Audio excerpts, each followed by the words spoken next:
Hello, and welcome to the Bamboo Lab podcast with your host, peak performance coach, Brian Bosley. Are you stuck on the hamster wheel of life, spinning and spinning, but not really moving forward? Are you ready to jump off and soar? Are you finally ready to sculpt your life? If so, you've landed in the right place. This podcast is created and broadcast just for you. All of you strivers, thrivers, and survivors out there. If you'd like to learn more about Brian and the Bamboo Lab, feel free to reach out to explore your true peak level at www.bamboolab3.com. Welcome, everyone, to this week's episode of the Bamboo Lab podcast. As you know, I'm Brian, and I'm your host today. Today we have an amazing guest on, and it's really interesting because this gentleman, Kumar, we've been in communication now for the past couple of months, and we've tried to get this show scheduled. A few things happened that we couldn't do it, and we've had to reschedule once or twice. But I have to say this, and I'm going to give a shout out to his team, his staff, starting with Caitlin and all the others who have been participating in getting us scheduled. You are all top notch. I have worked in 27 years of coaching companies and individuals. I've worked with a lot of professional staff members, people who schedule appointments and schedule meetings.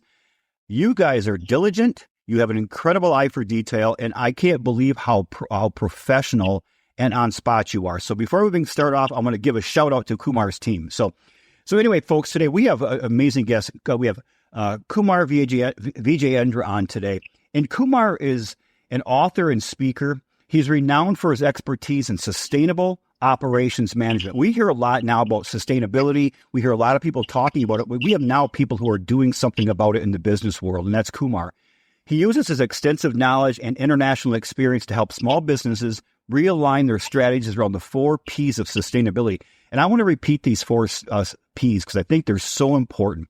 People, planet, profit, and purpose. People, planet, profit, and purpose. I love that. I'm so excited to talk to him about this. With nearly 2 decades of experience driving operational excellence in diverse organizations, Kumar's thought-provoking articles have been featured in leading trade journals and respected research publications. And he has he's recently released a book, which we will have in the show notes below today. So please click on and order this book. His books, The Sustainable Entrepreneur, provides invaluable insights on leveraging sustainability for enhanced environmental impact and profitability. He's the president of Footsteps LLC and serves on prestigious boards. His expertise is recognized across multiple industries around the world. He has been invited as a member of the prestigious Forbes Business Council in recognition of his thought leadership and contribution to small business sustainability.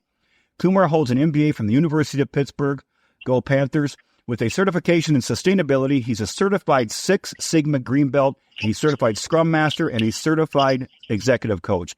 As a dynamic speaker, his captivating style and ability to communicate complex concepts always leaves an incredibly long-lasting impact and impression. So, Kumar, my friend, we've been trying to connect for a while. Welcome to the Bamboo Lab podcast. Thank you. Thank you, Brian. And that was a very comprehensive introduction. Thank you for the shout out of my team. It's always good to hear good things. It's always good to get a feedback. And when you get a good feedback, it makes you feel really good. So thank you for that. Well, go Panthers. It's been, go Panthers. It's always really, really refreshing when I work with a team of staff members and professional support individuals who are so professional, because I've worked with a lot who weren't over the years, Kumar. So it was really good working with them. All right. So I've done some research on you, Kumar, but can you please share with the audience a little bit about yourself, where you're from, if you want to share anything about your childhood, and who or what inspired you to get to where you are today to do the things you're doing? Man, that's going to be a long answer, but okay. We'll go through it. So I am originally from India. I've lived and worked there for a large part of my life before I moved to the US. When I started off, we were, I've seen acute abject poverty when I was young, and my mom, dad, me, and my siblings, we used to live in maybe a 10 by 10 room. That's what I remember from my childhood.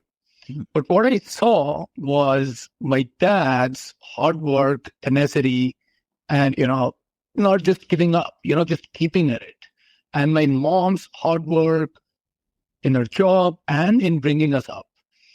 All of that is what has made me. And we can talk about it as we go on the conversation. But then, so India, I had my master's, my first master's and all from India. I started working there for a little while. My first thing was I first started my first entrepreneurship venture. I was right after my master's. I studied finance, accounting. I wanted to do something where I saw a gap. My first entrepreneurial venture. Went to work for the government there for a few years.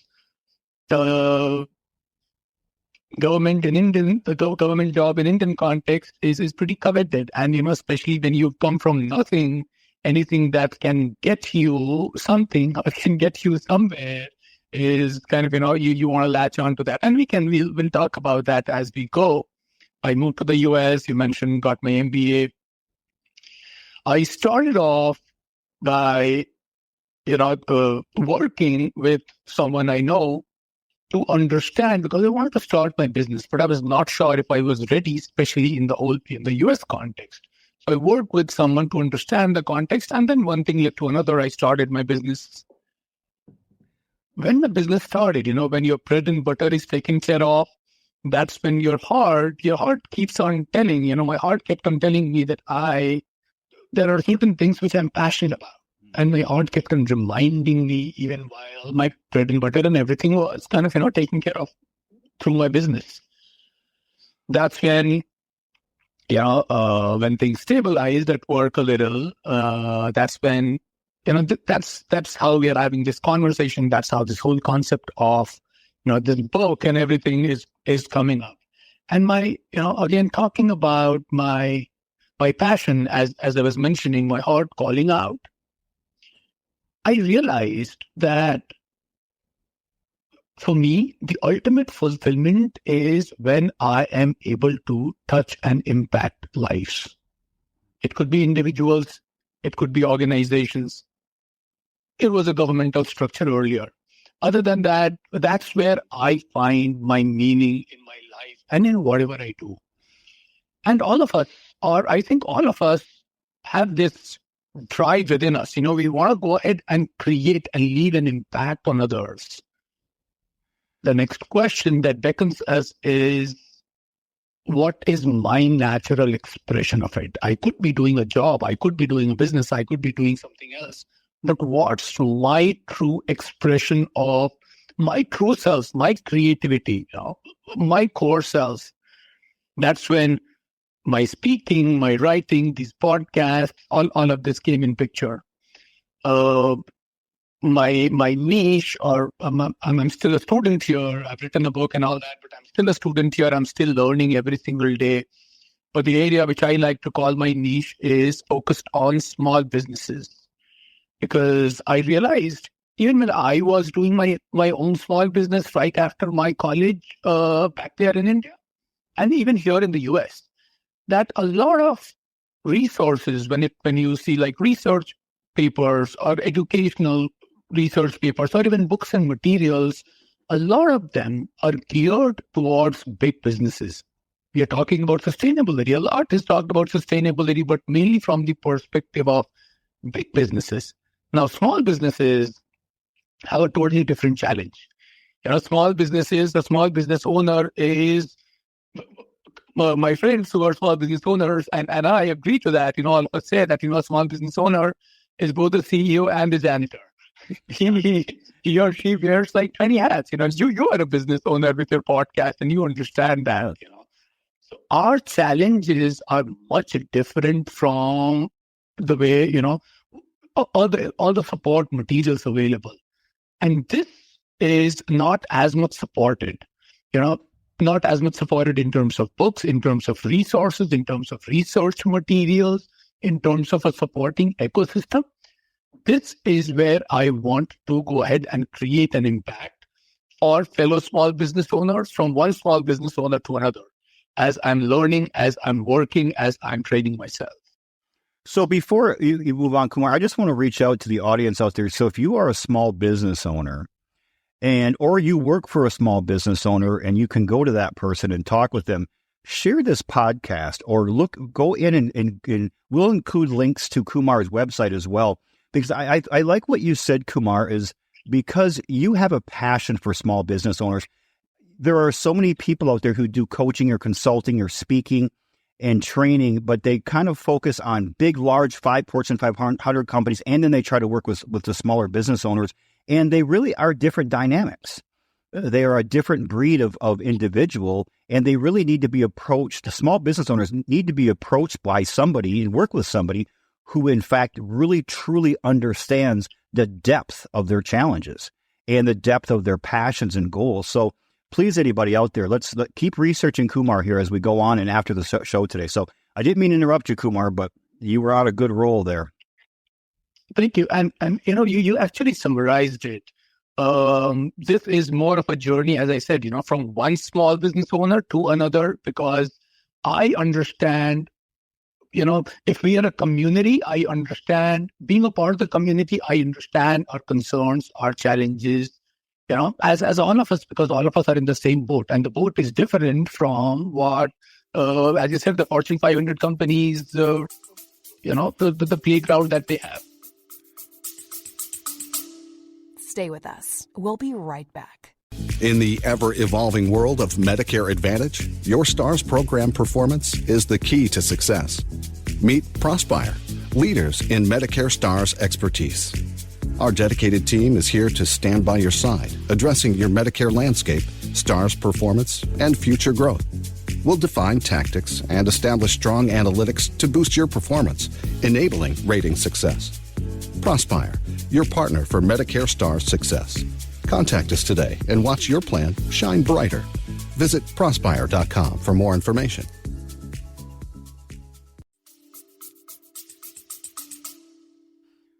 I can't wait to get to the question on the 4 Ps of sustainability, but I want to pause that for just a moment because I love when I read your bio and you use those 4 words. I was just like, man, this is exactly what it was.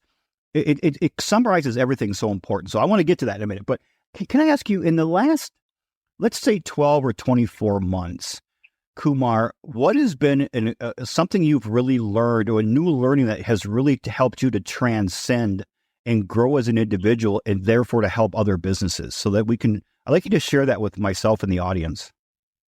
That's a great question, Brian. One thing which is on top of my mind and which has been on the top of my mind for, say, the past, 10, 12 months, maybe a little longer. And again, from a small business perspective, is that it all starts with me. What I mean by that is I have realized that, in my business, with my team, if there is one aspect of my operation which I don't want to deal with, which I resist, that flows in the team. If I am doubtful about something, that flows in the team. If I am operating with a low energy, that flows in the team. Because again, small businesses, we usually operate with a very small team, a very core team. And if that energy passes, so one of the best things that we can do, that each of us can do, is to give back to our own selves. A couple of things. What I mean by that, giving back, of course, in terms of self-care. So, my own health, my own, cognitive capacity, whatever I can do to improve on that is required. It's not something, usually this gets pushed to the end because, as I said, small business owners do everything, being from the CEO to the janitor. They put their needs at the end. They put their growth plan at the end for everyone else, which sounds good, but then it actually caps how much you can grow. It caps your limit. So our growth, our education, our mindset. And I was fortunate enough to do a lot of deep dive in a lot of mindset programs. And I, there are things that I'm working with. I experimented with a few things. I experimented with hypnotherapy. I experimented with, the whole manifestation, Joe Dispenza and other meditation teachers. And the more I give to this, my own self, the better I am able to show up at my work, the better I am able to create my organization. And one really important aspect there is also being authentic. Authentic that if I am going through a lot of stuff because of which I'm not putting my best foot forward, and if I'm just trying to fake it, people know it. Everyone working around you is smart. Even if they don't say it, they know it. So you want to give back. You want to go ahead and put irrigation, minerals, whatever in this self of yours, because ultimately, and to reiterate the first sentence, it all starts with me. It all starts with you for your business. You know what you just did is you turned over a common thought that so many people have, Kumar, is that if I give back to me, then I'm being selfish. I need to give to others at all times. But it's just like when you ride on a commercial airline, they tell you if there's a change in the oxygen pressure, you put your mask on before you try to help the person next to you. And I can't stress that enough to the audience out there. And everybody, we're coming up, we're starting a new year. We have 2024 fresh in our minds. This is a great time to take what Kumar just said and look at your life and say to yourself, it all starts with me. Everything starts with me, and every person around me is impacted and infected by either my positivity, my negativity, my energy, and whatever that is. And you really can't give out your best version unless you first give back to yourself, your cognitive ability, your mind, taking care of your body, your spirit, your soul, whatever that might be. And one of the best ways to do it is being authentic. Be yourself. I mean, we live in a world of social media where so many people put filters on their pictures. They show, and we all do this to some degree. We show the best versions of our lives. They don't show pictures of themselves crying or with their hair all messed up when they get up in the morning with no makeup on and sitting in their pajamas and a dirty t-shirt. So we tend to judge ourselves on the best of other people. Just be yourself. I love those 3 points right there. I love those. I wrote those down. I have them circled in here in my notes. Okay, I can't wait anymore because I want to talk about your research, your work, and what you're doing for small businesses around the world, Kumar. Can you share with me right now in the audience, when you look at the 4 Ps of sustainability, people, planet, profit, and purpose, can you summarize those for us a bit? Sure, yeah. So this 4P framework is a very simplistic, if I may say, a very simplistic, but yet very powerful metric. It is like your own North Star. So the 4P, you described it: people, planet, profit, and purpose. What I recommend for all small business owners who want to kind of, start getting in the realm of sustainability. And, I'll also talk about why we need to do that, why we need to do that today in a minute. Yeah. But then anyone who wants to embrace sustainability or wants to take their first step towards it, this 4P is almost like a very powerful mantra. What you want to do is every important strategic decision you make in your business, you want to evaluate it from the perspective of the 4Ps. Is this decision impacting my people in a positive way? And people include of your employees, your customers. Is it making their lives better? Ultimately, that's how all the products, all the processes are created. But not just customers, also your employees, also your team, also yourself. The second P is planet. Sustainability, the essence, the core of it is planet. Is this decision of mine, this strategic decision of mine, is this gonna impact the planet in a negative way? And that's when you deep dive in your current carbon footprint and your other impacts, how you are, from simple things to how you are managing your trash, to your carbon footprint, to your processes and systematization. Is it making the planet environmentally better off? or is it causing a damage to it? If it has to take away from the planet, how am I making up for that? Profit. I mentioned profit because, again, small businesses, we operate on a shoestring budget. There are many times, and any small business owner would relate to this, that you would have been tensed for a week or two about where your next payroll is going to come from. So if we exclude the profit and just go for the first two things, the sustainability of sustainability is in jeopardy. So profit is a very critical dimension. Is this decision of mine going to add to my profitability? And the last but not the least is purpose. Is this business expansion, is this strategic decision aligned with my core values, aligned with who I truly am? And again, I'm driving back to the concept of authenticity we talked about. If I am putting across in the world something which I'm not, even if I think that I am doing a great job at that, the world knows. You know what? I have more respect for a dishonest person who says that he's dishonest, or like someone who says that, okay, you know what? I have very low ethical values, and he does that. I have more respect for that person compared to someone who says that he or she is kind of the most trustworthy person. You can trust his or her word, and then doesn't stand up to it. So purpose is your true core value. Is that getting reflected in your business decision, in your strategic decision? If your new business strategic decision checks all these 4 boxes, go for it. If not, tweak it. In short, that's the 4 Ps. I think that the simplicity of it's taking a complex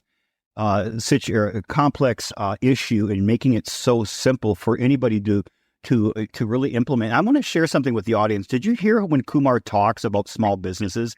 He says we, and I did a podcast last week that I was a guest on a podcast, and I shared with the audience that if you're going to hire someone to help you in your business or yourself personally or professionally, always hire somebody who walks alongside you, not somebody who's way ahead of you or lagging behind, but somebody who walks alongside of you.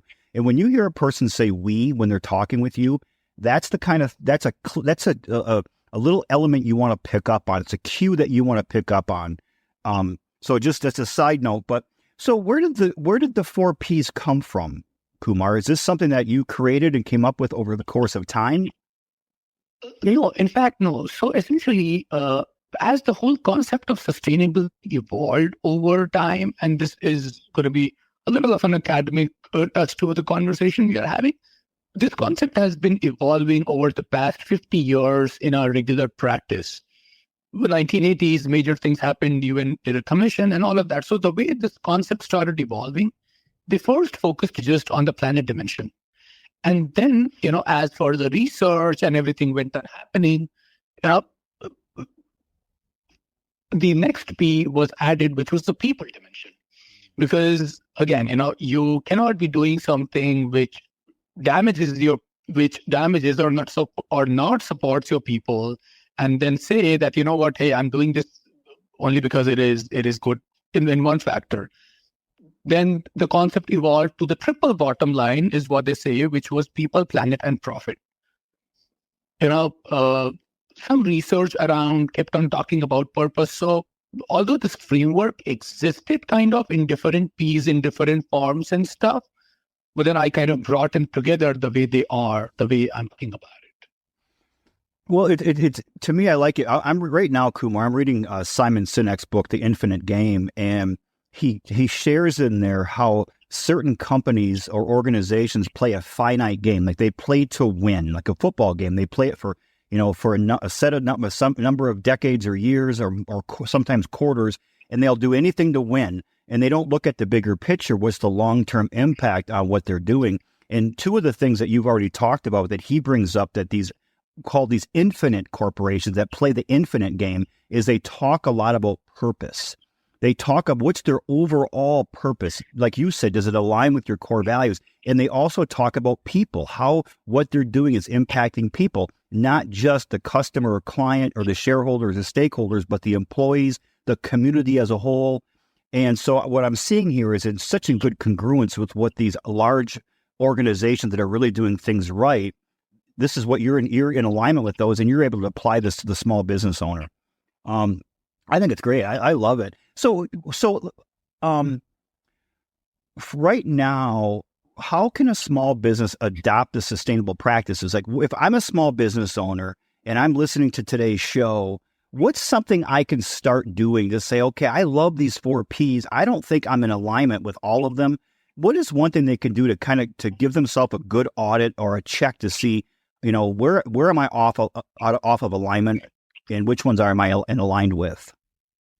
Perfect. You know what, Brian, again, that's a great question. And this sort of brings me to the meat of the book, which I'm again gonna share in a very simple to understand way. A lot of us could be driving while we are listening to this or jogging or something. I start with a couple things. Number one is, of course, we talked about the 4 Ps. Having the 4 Ps as your North Star for any strategic decision. The second thing which I talk about is if you want to embrace sustainability, and we missed this, we want to get back to this question about why do we want to do this? But then the next thing is rather than having sustainability as a fringe item in your list of 20 things you do, make it the core of your business model. If you do that, it becomes sustainable. If you're just doing it as a fringe item, it is the first thing which drops off the moment, your cash reserves are dwindling or any difficulty happens. Then let me just share a little more about this. So, for example, you might be seeing, when you go to your local coffee shop, if there is a local coffee shop, if they start with putting sustainability as the core of their business strategy, right when that coffee shop owner, if they are starting it or someone who's already doing it, they look at their core strategy. Again, Simon, you mentioned Simon Sinek. Why do I want to do this coffee shop? How am I going to impact people, planet, profit, and purpose, and building that to the core, in the core of my business strategy, which would mean my suppliers. Let's source local. My people, let's hire those people whose values align with these values and the core organizational values. Purpose. Let's create a business which reflects the values rather than creating a business, just as you said, for the finite gain, for profit, and then trying to force in the values there, because that's not going to work. So essentially starting first, making it as the core of your business strategy rather than as just as a fringe item. What I mean by a fringe item, if someone is saying, I know a couple of organizations, a couple of them have come to me and we work together. They say, hey, you know what, we are doing the recycling and we are doing one more thing. I think that's enough. That's all we can do for sustainability. I tell them, what, that's great that you're doing it. You must be spending some money as well in whatever you're doing, maybe sourcing one particular product. But those fringe items will not support. You want to get to the drawing table, and then every single conversation, your people conversation, has to be driven by sustainability, planet, purpose, every single thing. So getting to the core of your business strategy. And the third leg here is operationalizing it. So essentially, you cannot say that only because I'm recycling or only because I'm sourcing from a local vendor, a local farmer, am I sustainable? If your processes are not very well laid out and documented and chiseled, if your process is in such a way that you're causing a lot of waste, say your coffee shop, if you're causing a lot of waste in the whole process, you are not on the path to sustainability. So sustainability and, therefore I don't just say sustainability, I say sustainable operations management. It cannot happen without the whole aspect of continuous operational excellence. And continuous operational excellence is not a one-off thing. It is a mindset which you build in, where you go ahead and document all your processes as they exist now, chisel out all the inefficiencies, and then go ahead and do the same cycle again and again and again and again and again. That's how you attain sustainability. Again, even this aspect of continuous operational excellence is going to impact your people because they have better training. They know what's expected of them. It's going to impact the planet because you're reducing the waste. It's going to impact your bottom line, your profit, because you're reducing the inefficiencies in the process. So it's that again checks all the P's. So the 3 steps, I'm just going to reiterate at the end of it again.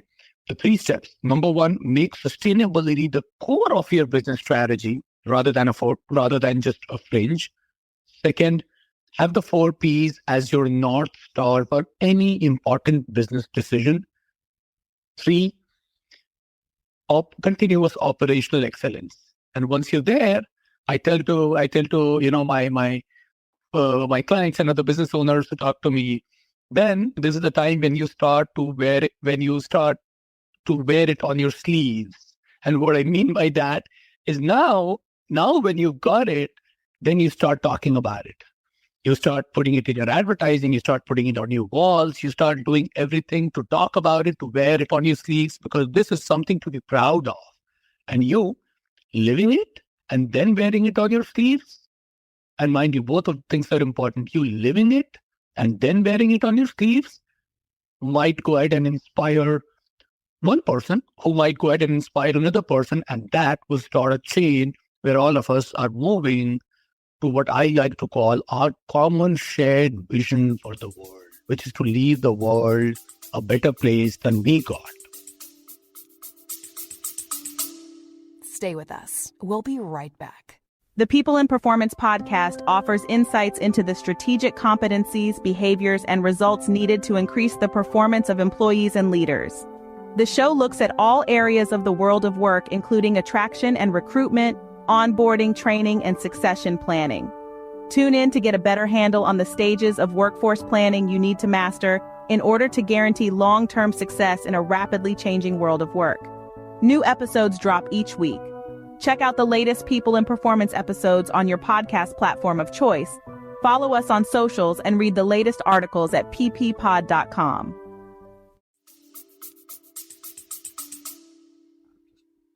Well, so what you're saying then is the 4 Ps is not something we just dabble in. This has to be a core part of it's got to become a part of your living being inside of your organization. It's something that we don't fray from. We stick with it at all times. It's part of the heart and soul of a small business. That's exactly it. Well, and I think one of the things I've noticed in the last 27 years of doing this work is that so many small business owners start off, a lot of them have a purpose. A lot of them, it's not well defined, but they're of the 4 Ps, the one they focus on most is profit. They're looking at money, they're looking at income, revenue, expenses. And then you look at the studies of, 27 or 20% of all businesses fail in the first 2 years, 45% in the first 5 years, 65% in the first 10 years, and only about 25% of small businesses make it 15 years or more. That's one study. I've heard even worse ones. And I think when you look at that, and I'm assuming is if you dissected those businesses, if you could go back and really look at the history, the behavior, the actions and the habits of those small businesses that failed, they probably were not looking at things from a holistic viewpoint. They were looking at one of the 4 Ps, which is profit. And they were not looking at purpose. They were not looking at the people that were impacted. They were looking at how they impacted the planet. So this is a really good remedy for small businesses right now who may be struggling or who are doing well, who want to go to the next level, or for anybody who's looking at this saying, I want to start a small business and grow it. This is an incredible framework for them. Yeah, and you mentioned something really important. This is for small business owners. That's where my space is. But it is for anyone who wants to create one. Maybe, tomorrow, maybe next year. If you're wanting to create that, this is just the right time to start thinking about it, as they say, from the end in mind, and not as in the end of the business, but end as in, the core, the ultimate goal, the ultimate values, rather than then trying to force feed after a couple of years. I liked your comment. We have a common shared vision to leave the world a better place. That's a pretty broad, powerful statement. I might be paraphrasing what you said a little bit. And I think that goes back, Kumar, to what you said earlier, is we all have this desire to do good, to help other people, to make the world a better place. But we all have our own natural expressions on how to do that. You know, we have our own creativity, our own abilities, our own talents and skill sets and experiences to do that. And I think a lot of people look at it and say, well, I'm just one person, or I'm just a small business. How can I really make the world a better place? I sell shoelaces, or I sell, screen print T-shirts on the corner. But in reality, when you look at using these 4 Ps, this is how we each can share, or we can each kind of express our own natural ability to make the world a better place for us living on it. It doesn't have to be some grand gesture. It's just look at this process of 4 things and say, let's follow these. Let's make these our North Star. And when you do that, there's a pretty darn good chance you're going to leave the world a better place. Yeah. And you know what? I want to add to that by mentioning one really important thing, really significant for me. I believe in this concept of ownership. And ownership, let me describe the way I relate to it. So my world is limited to those who I consider as my own. For example, if I'm someone who just considers my family as, my own, a sense of ownership just for my family, then all I'm thinking about is making their lives better. If I just go ahead and expand that sense of ownership to include my employees, then I don't have to force it. Then I'm naturally thinking about making their lives better, just as I'm thinking about making my family's lives better. And then it's about expanding it a little more to include your customers, to include your vendors, suppliers, to include the professional organizations you are a part of. And you just go on expanding this horizon of ownership one step at a time at your level, at your pace. You just go on, the more you expand it, the more you grow in your ability to create an impact. When we say creating an impact on the whole world, at times it appears too daunting, but this is a solution for it. Just going ahead and increasing the gamut, the expanse of what I own this. It's my, I have a sense of ownership for them, for these aspects. I like that. And I think it plays into the chaos theory and the butterfly effect of, one small thing you can do can change and it can have incredible nonlinear changes down the road and make, you treat your family well, you treat your employees well, you treat your customers well. They go on to treat their friends well, their family well. I mean, it just has this natural snowball effect that can really spread out to a much larger arena than just the small world that we take ownership on. It also is a role model for other people to take ownership on their world, and therefore other people, it just builds and builds and builds. And that's really how we leave the world a better place. Yeah. And all of us are an impact of that. When someone shared the chaos theory with me just a few years ago, and then I heard that, and when I read that, and you're talking about it again, it just blew my mind. It just blew my mind. It's just so unfathomable. Anyway, that's just an expression there. It is amazing. That's how we are built, all of us. It is. And there's a book out there that a couple of guests that were on my podcast last year wrote. And gosh, I wish I could think of the name of it. I have a copy of it back at home, and I'm not home right now. It's by Doug Linnick and Chuck Wackendorfer. And it's all about the little things we do, how, it's primarily, if we clean up our own lives, like you said, self-care, give back to yourselves, and how we as individuals can make impacts, not necessarily by traveling the world and giving grand speeches and moving large mountains, but making small impact on the people around us and the things that we can control and influence. I mean, that's really where life is. But I'm going to ask you a question.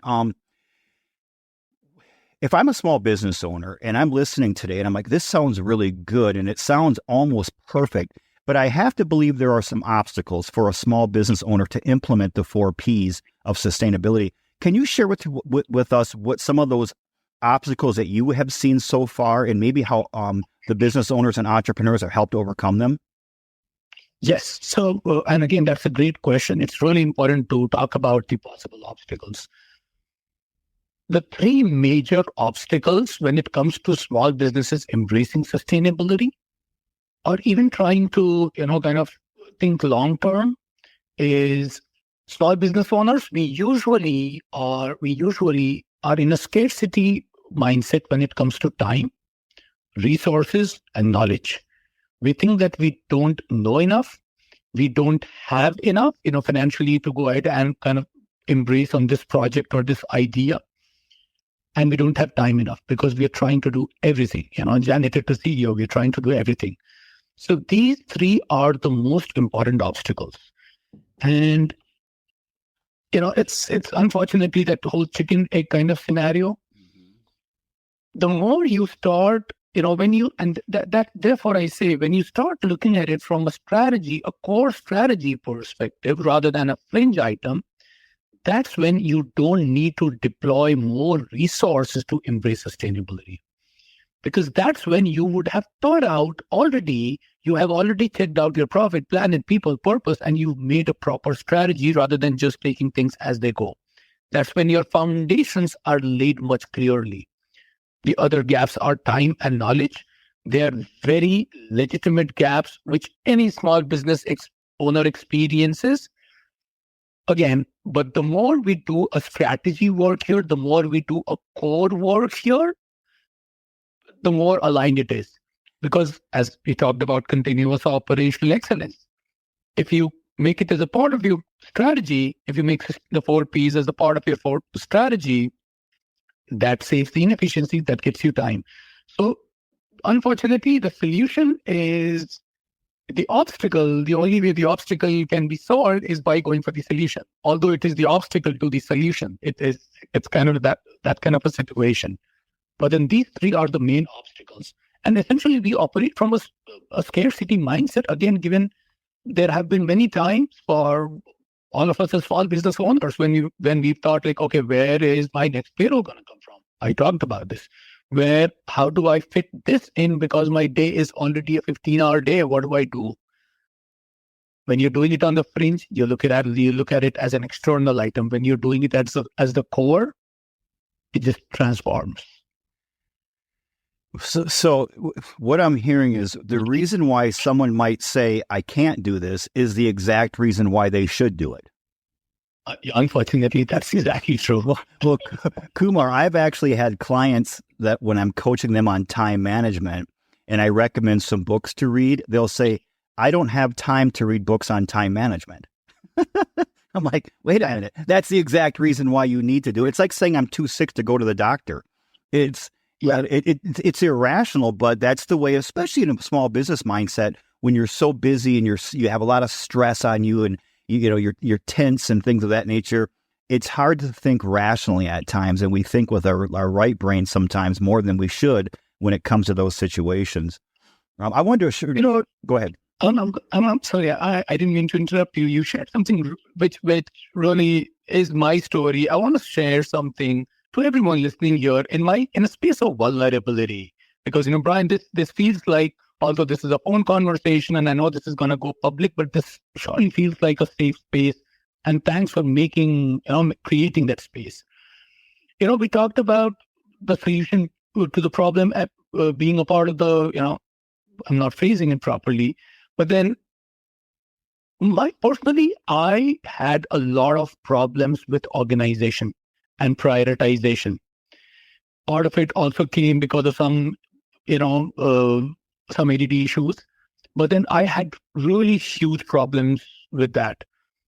And what I would do, my solution, I would make notes on the go on my phone, and then some on a scrap piece of paper lying nearby, and some in my computer, and some elsewhere. And then I'll be struggling and juggling, and then trying to put all of them together and all of that stuff. Because I used to think that, oh, you know what, I don't have time. Oh, let me quickly write it. I want to quickly get it done. But that quickly, that was not actually it was not actually quick enough. In fact, it was much more difficult because there would be many times when I would be looking, oh, where did I put that notes? Oh, this, I didn't prioritize this. So essentially, and that's also what I meant. It all starts with me. When I started working with a business coach to start work on my organization, a lot of things improved for me. I'm working with a business coach who's actually, he's making me go through my 2024 goals, and then he's making me break it down in all the quarters. Earlier, I used to be thinking, no, you know what? I don't have time for that. Let's just get going. Let's just keep on running. But then that doesn't get you where you want to go. So in the space of vulnerability, and I'm sharing this with you, I am struggling and I'm trying to resolve, and I have resolved with the help of my business coach a large part of it. And I'm still working on improving it. The solution, the obstacle to the problem can be only solved when you go for the solution. It's just, that's how it is. It's so simple, but yet it's simple for us to intellectualize, but so many people have a difficult time on the emotional side of really understanding that. And you're singing my song. I struggle. I'm very organized, Kumar, in my physical, like everything in my house and office are organized, but like in my head, things are always disorganized, it seems like. And I have to carry a pad of paper with me everywhere I go and a pen and paper because ideas come up. And then, I have to go back and flip through notes and find things. And I'm kind of like you. I'm ready to just do things. It's kind of the ready, fire, aim versus ready, aim, fire mentality. But, and like you, I'm working on it too. And I just want to give a shout out because I had mentioned a book a while ago from Chuck Wackendorfer and Doug Linnick, and it's called Don't Wait for Someone Else to Fix It. So I just want to show them credit because I think that along with Kumar's book, The Sustainable Entrepreneur, those might be two good sister books to read this year and start your new year off really well with a couple of books, starting with The Sustainable Entrepreneur with Kumar here. So Kumar, right now, what's next for you? You've got the book out, your business is thriving, you're helping small businesses all over the world. What's next? What's your next? A lot of things. A lot of things. I don't stop and I don't want to stop. So there is, I recently started another business. It's in the whole pre-employment drug testing, DNA testing space. I started that off. So I'm kind of, this last week was the first week of the business. And then there are 2 more books coming up, which I finished. And right now they are getting edited. So a professional editor is looking at it. So next year, first quarter, the first book, and maybe the fourth quarter, the second one. Both the books are again in the same space of small businesses, but not just sustainability. One of them talks about how employee engagement is really important. Why is it really important? And how is it different? And what small businesses do when it comes to employee engagement? And another is something which I learned, my lesson learned on the way in my business life, that is about small businesses and hiring. Our hiring needs are much different from a Tesla or an Amazon. A Tesla or an Amazon puts out an application, gets 1,000, 2,000 applicants applying for them. We small business owners, when we put out application, we don't get enough. At times, we don't get the right fit, and there are so many obstacles. So another book is going to be just about how hiring is different for small business owners and what can we do about it. So a couple of books lined up, a couple organized, a couple more businesses lined up. And as you said, I also keep a busy mind, so more things on the go. Well, when those books come out, make sure, please, that you and your team send those to me as far as the links so that I can go back and include those on the show notes from today. So when people go back in a few months and listen to the show, they can actually click on all your books, not just the first one. Perfect. I'm also going to send you a signed copy besides, of course, a link, of course, for the listeners. Oh, I love that. Thank you very much. I appreciate that. Okay, I have a question. I love this question, Kumar. And it's, if I had a time machine and I could fly out to your place today and you and I were to get in it, and we're going to go back to, let's say you just graduated from the University of Pittsburgh, and you could sit down and talk to your young self, your younger version, and you could give yourself some recipes for success, some world wisdom, life lessons. What would you tell your younger self? That's such a deep question. You know what? So one of the biggest motivators for me has been, this might sound like a negative statement.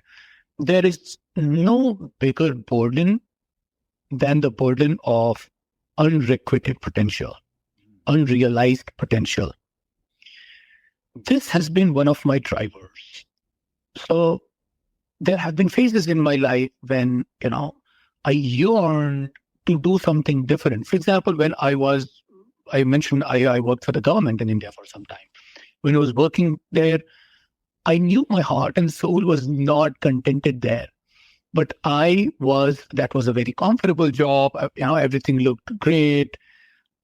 I took a lot of time in mustering up the courage to go ahead and follow who I truly am. And I do not repent things where I tried and failed.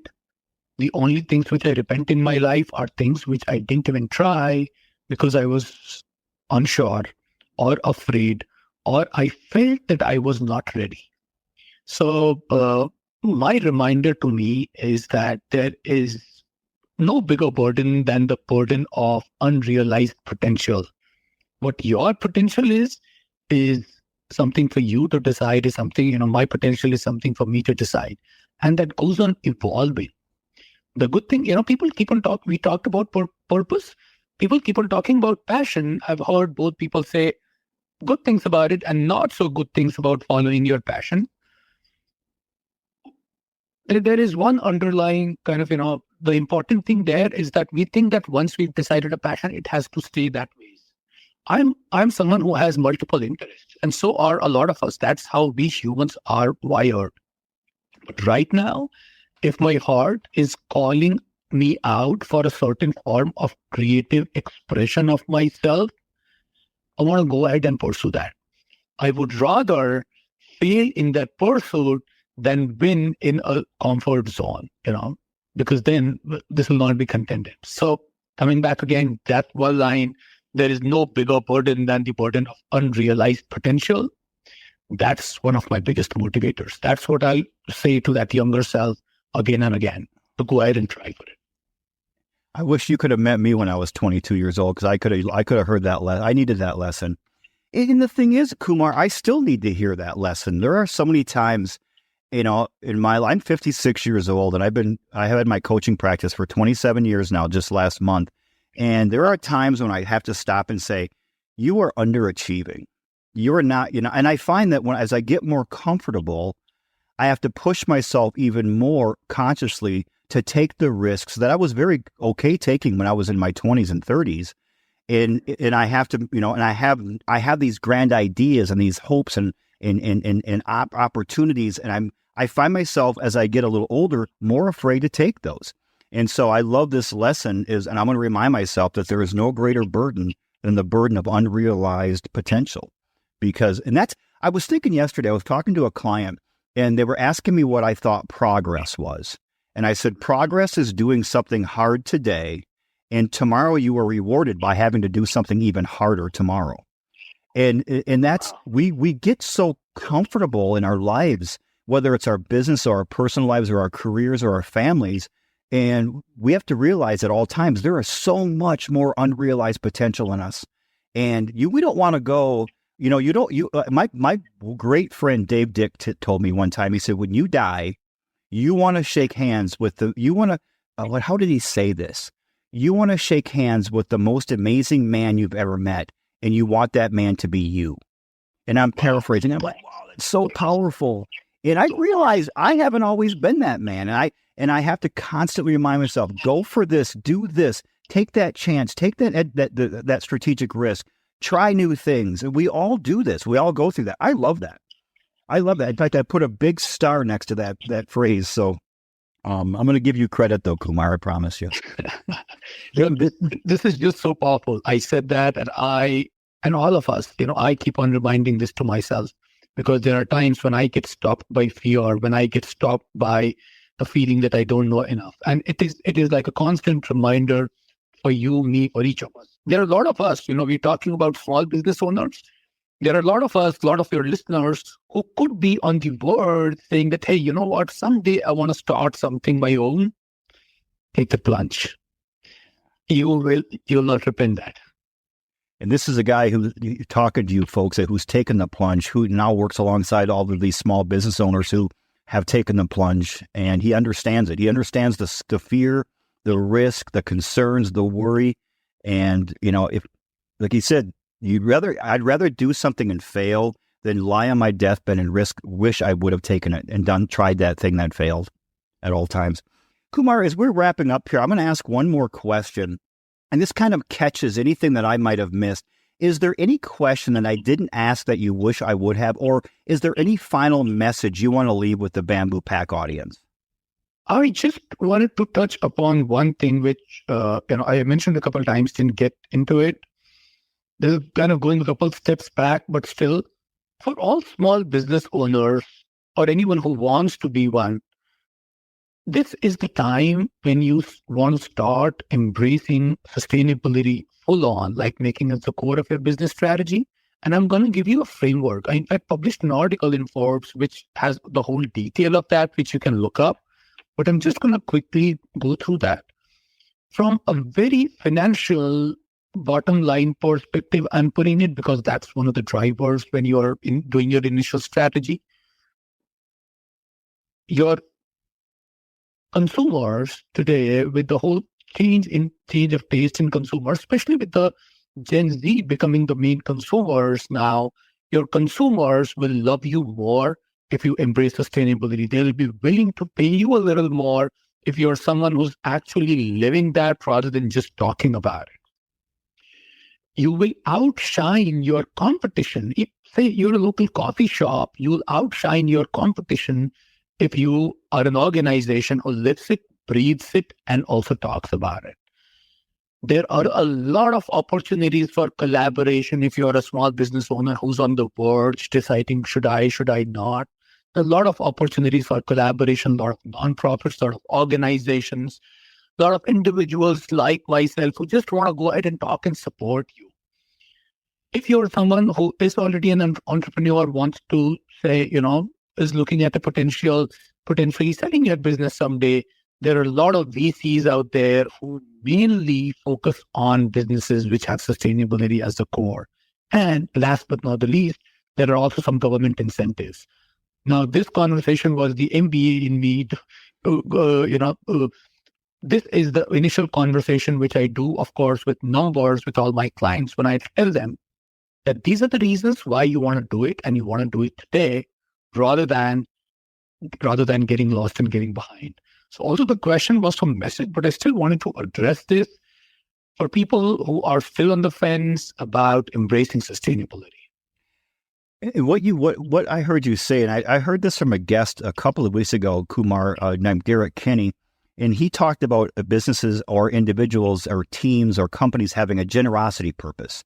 He was focusing on that part of the equation where if you have a cause where you're helping the world through certain donations or donating your time or your energy or your resources, it draws customers to you because they want to be a part of an organization that is doing something bigger than just making money. And that's exactly what you're talking about here. Customers will be drawn to you. The community will be drawn to you because they see you as a more holistic aspect of the community, and they're going to want to buy from you. If I have a choice between going to this coffee shop that might have focus on profit, maybe a little bit on purpose, and I have an option to go across the street and buy coffee or dinner or clothes or whatever from a company, an organization, a business that focuses on all of the four P's, people, planet, profit, and purpose. It's easy. I'm going to go over there. I'm going to spend more money if I have to cross the street and buy from that company that's more holistic. Yeah. And I think you're right, Kumar. I think now people are seeing this more than they did in the past. They're more concerned about how businesses are impacting the world and other people in their community. They're not just going for the cheapest price anymore. They're willing to spend a little more or go a little bit out of their way to feel like they're doing something for the planet as well by buying from an organization that does these things. So I think it's a great time. So Kumar, how if all the entrepreneurs and business owners out there, how can they get a hold of you? How can they learn more about you and your organization? So one thing we talked about my book. That book is available on Amazon. It's called The Sustainable Entrepreneur by Kumar Vijayendra. You can also look me up on my website, which is iamkumarv.com. All the social media, especially Instagram and Facebook, again, Kumar V. That's where I am at. Any of these sources can connect you to the other sources. And that's how we can stay connected. Send a mail, send a text. Let's stay connected, even if we want to talk a little more about what we talked about today. Well, we're going to make sure, everybody, that there are links to all of his connections as well as his book in the show notes. So when you're done here, if you're interested, which I know a lot of you will be, go back to the show notes, go down, click on those links, and get a hold of Kumar and his team. So this is great stuff, my friend. This is really good stuff. The subtitle of the podcast is "Ordinary People Doing Extraordinary Things," Kumar, and that's exactly this is exactly the perfect qualification. You're an ordinary person doing extraordinary things that are going to have a long-lasting impact on the planet and the world. So thank you for that. Thank you. I love the way you put it. Ordinary people doing extraordinary things. That's amazing. I love that. And thank you for honoring me with that, honoring me as a part of that tribe. It's my pleasure, my friend. Well, Kumar, as we wrap up, I just want to thank you for being such an impactful guest on the Bamboo Lab podcast. Thank you, Brian. It's been great. Thank you. It has been. I appreciate that. All right, everyone, please click on the show notes from today's show. Look into Kumar's his operation. Look into what he has to offer, his books, his website, his social media content. Reach out to him, please. You can tell that he's incredibly personable. They'll get right back to you. I can attest, his team gets right back to you. They are efficient. They are incredibly efficient. In the meantime, everybody, I'm really glad you tuned in today. Please go ahead and hit that like button if you haven't yet. Please subscribe. And please share this specific episode with 3 individuals. If you know of an entrepreneur or a small business owner in your life, or somebody who works for one who has some influence on the owner, please share this episode with them. Let them connect with Kumar. I'll talk to you all in a week. In the meantime, please, everyone, get out there and strive to give and to be your best every day. Show love and respect to others, but also, kind of like Kumar said, show love and respect to yourself. Take care of yourself, and also live intentionally. Enjoy the journey.